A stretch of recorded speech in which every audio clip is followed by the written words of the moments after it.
जय हिंद दोस्तों। सहारा इंडिया से संबंधित कई केस सुप्रीम कोर्ट के अंदर चल रहे हैं, उसके बारे में बात करेंगे। और साथ ही में कल 2 मार्च है। कल पटना के गांधी मैदान में कई एनजीओ के द्वारा एक व्यापक आंदोलन के रूप में निवेशकों को, एनजीओ के कार्यकर्ताओं को, सहारा के एजेंट को, सभी का आह्वान किया गया है, सभी को बुलाया गया है एक बड़े आंदोलन के रूप में भारत सरकार को दिखाने के लिए, जो कि सहारा से संबंधित जितनी भी उनके नीचे कंपनियां बनी हैं उनके भुगतान के लिए सरकार कड़े कदम जो नहीं उठा रही है उसको जागृत करने के लिए कल एक आंदोलन किया जाएगा, जिसमें कि कई ऐसे जो एनजीओ चीफ हैं और एक राजनीतिक दल भी है, वो लोग वहां जाएंगे और अपनी अपनी बातें रखेंगे। और मैं समझता हूं कि ये मजबूरीवश उठाया गया कदम है जो कल गांधी मैदान पर होना है। कोई रास्ता नहीं बचता है जब, तो फिर एक ही रास्ता है, वो है लोकतांत्रिक तरीके से, अनुशासित तरीके से आंदोलन करना। और यही कल सहारा के भारत के अंदर के सभी जमाकर्ताओं को पैसा वापस दिलाने के लिए, जो एजेंट सहारा में कार्यरत थे या अब भी कहीं न कहीं राज्य में वो कार्य कर भी रहे हैं, उनको भी न्याय दिलाने के लिए, उनका भी भुगतान कराने के लिए ये बहुत बड़ा आंदोलन कल होगा। और मैं अपने इस छोटे चैनल के माध्यम से, मेरे पास बहुत ज़्यादा यूजर नहीं है, सब्सक्राइबर नहीं है, फिर भी मैं अपील करूंगा कि आप लोग इस आंदोलन में बढ़ चढ़ करके हिस्सा लें और इसको बहुत ज़्यादा सफल बनाएं, क्योंकि इसकी सफलता ही सहारा इंडिया के जमाकर्ताओं के भुगतान की और सहारा इंडिया के एजेंट के भुगतान का रास्ता साफ करेगी। सहारा समूह के संबंध में माननीय सुप्रीम कोर्ट के अंदर कई केस चल रहे हैं। सबसे पहले हम लोग बात करते हैं उस केस के बारे में जो कि 18 और 19 को जो एक मीडिएशन अमेंडमेंट बिल के बारे में प्रमुखता से चर्चा किया गया और अपर बेंच के द्वारा ये चर्चा किया गया, जिसकी वजह से केस नहीं सुना जा सका। और वो केस था Munraj Singh versus bureau chief of Rashtriya Sahara. इसमें ये लेबर मैटर है और इसमें जो टीवी चैनल हैं, मीडिया कर्मी हैं, तो उनके भुगतान के लिए ये याचिका लगाई गई है और इस पर सुनवाई होनी थी।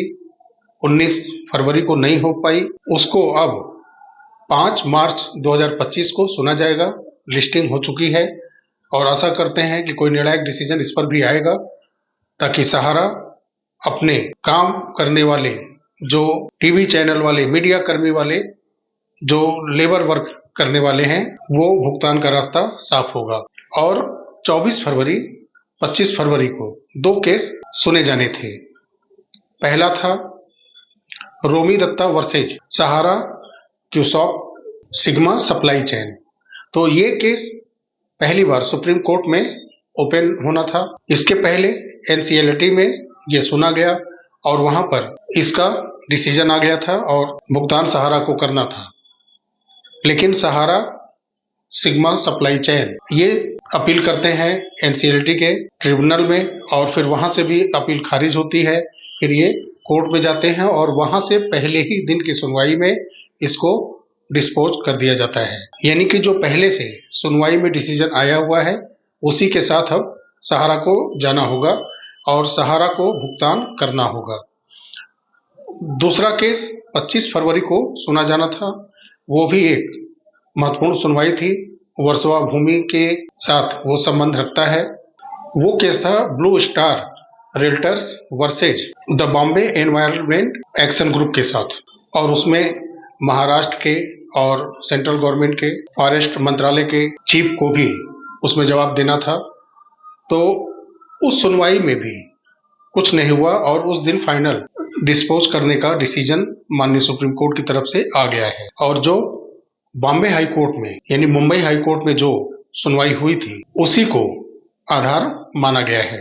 हालांकि अभी दोनों जो 24 तारीख को क्यूसाप वाले मैटर में और 25 तारीख को जो बिल्डरों से जुड़ा हुआ है, वर्सोवा भूमि से भी कुछ जुड़ा हुआ है, इसके आर्डर की कॉपी अपलोड नहीं हुई है। लेकिन जो उसमें दिख रहा है। इसमें जो नीचे की अदालतें हैं, चाहे वो मुंबई हाई कोर्ट हो, उसके ही आदेश को पारित किया गया है, मान्य किया गया है।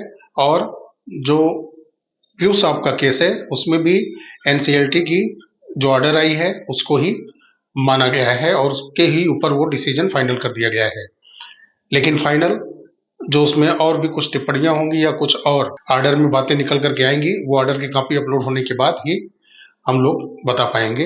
ये कुछ प्रमुख जो केस हैं इसके बारे में हम लोगों ने बात किया, जिस पर सुनवाई होनी थी और आगे 5 मार्च को एक होनी है। सहारा सेबी केस आप जानते ही हैं कि वो अप्रैल में चला गया है। पिनाक पानी मोहंती केस 26 मार्च को टेंटेटिवली है, वो भी सुनी जानी है। अब हम लोग बात करेंगे पोर्टल के बारे में, जो कि डेफिशिएंसी है लगभग 98 से 99%। ऐसे निवेशकों का जिनका डेफिशिएंसी खत्म हो चुका है, उनको भुगतान किया जा चुका है कुछ और उनका बकाया है सहारा के ऊपर, उसको सीआरसीएस पोर्टल के माध्यम से उनका पहले पूर्ण भुगतान कर दिया जाए। क्योंकि जिनकी डेफिशिएंसी समाप्त है, भुगतान शुरू हो चुका है उनको, तो उनको अब न फंसा के रखा जाए।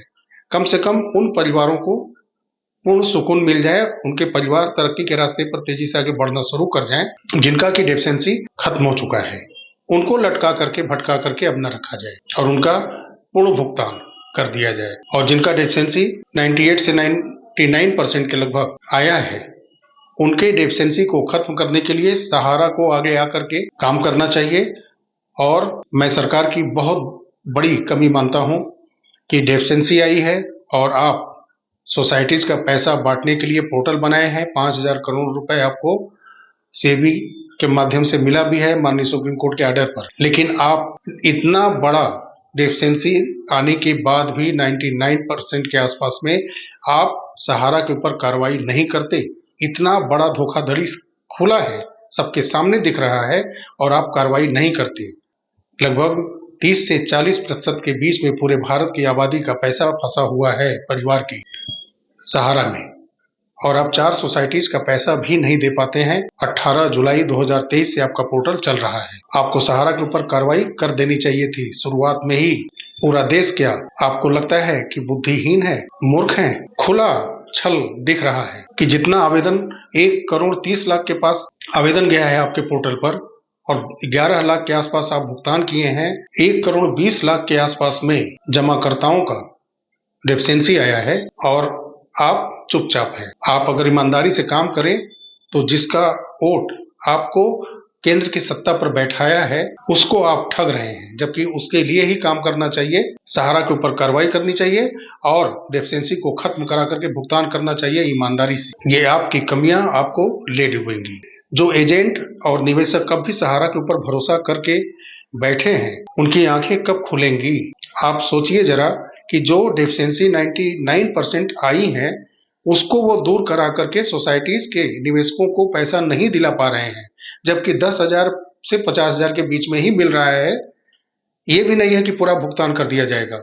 वो अपने सोसाइटीज के पैसे को बचा करके रखना चाहते हैं, जो कि सहारा सेबी के एस्क्रो अकाउंट में पैसा पड़ा हुआ है, ब्याज सहित 25,000 करोड़ के आसपास में है और अगले 3 से 4 महीने के अंदर उसमें 8,000 करोड़ रुपए और जमा करना है। ये पैसा डिस्ट्रीब्यूट हो जाएगा सोसाइटीज के जरिए, सीआरसीएस पोर्टल के जरिए। इसलिए ये पैसे को बचा करके रखना चाह रहे हैं। अगर वो डेफिशिएंसी को दूर करते हैं तो वो भुगतान के रूप में सोसाइटीज पोर्टल जो है सीआरसीएस का, उसके माध्यम से सभी निवेशकों को मिल जाएगा। तो निवेशक और एजेंट समझ क्यों नहीं रहे हैं इस बात को? अब तक आंखें बंद करके आप लोग क्यों सहारा के ऊपर भरोसा करके बैठे हैं? इतनी सी बात आप लोगों को समझ में नहीं आ रही है? कोई भी प्रोसीजर बिना कानूनी तौर पर किए पैसा नहीं मिलेगा। कई उदाहरण मिले हैं, छत्तीसगढ़ के अंदर कई लोगों को पैसा कोर्ट के जरिए मिला है और यूपी बिहार के अंदर वाकई में इनको मैं मानता हूं कि कहीं ना कहीं सत्ता पक्ष से हो या एडमिनिस्ट्रेटिव सिस्टम में जो भी है, किसी को बातें हमारी बुरी नहीं लगनी चाहिए। क्योंकि ये तय है कि जब कंज्यूमर कोर्ट बक्सर और सिद्धार्थनगर कोर्ट डिस्ट्रिक्ट के द्वारा जब विवेचना करनी थी तब भी साथ नहीं दिया सहारा ने। गैर जमानती वारंट हुआ तब भी साथ नहीं दिया सहारा ने। कुर्की की आदेश होती है, कुर्क करने के बजाय पता चलता है कि इनके पास भूमि ही नहीं है इनके नाम से। तो अब भी अगर आप सहारा पर भरोसा कर रहे हैं तो ये मैं इसके बारे में क्या कहूँ आप लोगों को। इतना संरक्षण सहारा को मिल रहा है, कोर्ट के आदेश के बाद भी इस पर कुछ भी नहीं हो रहा है।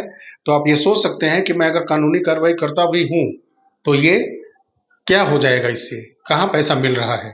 कुछ राज्यों में मिल रहा है, छत्तीसगढ़ में मिला है, महाराष्ट्र में मिला है, कुछ लोग सुप्रीम कोर्ट के जरिए पेमेंट पाए हुए हैं। तो आपको भी करना चाहिए, छोटे छोटे ग्रुप में ही आप अगर जा करके FIR करते हैं तो आप रनिंग में हो जाएंगे, आप नजर में आ जाएंगे, भले पैसा मिले या न मिले, सहारा के लोग आगे आए, कुर्की हो या ना हो। लेकिन जब केस के दौरान जब कोर्ट आदेश करेगा तो उसका कुछ मायने होता है, ये आगे चल करके इनको देना ही पड़ेगा पैसा अपने निवेशकों को। आप अगर कोर्ट का एक लीगल रास्ता अपनाते हैं तो आने वाले समय में आपके पेमेंट का रास्ता साफ होगा, इसमें कोई दो राय नहीं है। कितना भी भाग लें, सहारा सेबी का केस निर्णायक मोड़ पर पहुंचने वाला है। इसके बाद इनका कोई बहाना नहीं चलेगा, इसके बाद सीधा होगा इनका हर जगह का जबरदस्ती कुर्की और नीलामी, क्योंकि तब सुप्रीम कोर्ट का ऑर्डर होगा तो फिर कोई ना नहीं कर सकता है। आप कंज्यूमर कोर्ट को, डिस्ट्रिक्ट कोर्ट को गुमराह कर सकते हैं, लेकिन जब माननीय सुप्रीम कोर्ट का आदेश होगा तो उसको गुमराह आप नहीं कर पाएंगे। मैं ऐसा अब मानता हूं, क्योंकि आप तो गुमराह 2008 से लेकर के 12, 14 और अब 25 है, करते ही आ रहे हैं, निवेशक को भी और सुप्रीम कोर्ट को भी। साथियों, वीडियो अच्छा लगा हो तो लाइक करिएगा, शेयर करिएगा। मिलते हैं बहुत जल्द अगले वीडियो में, तब तक के लिए नमस्कार। जय हिंद, जय भारत, वंदे मातरम।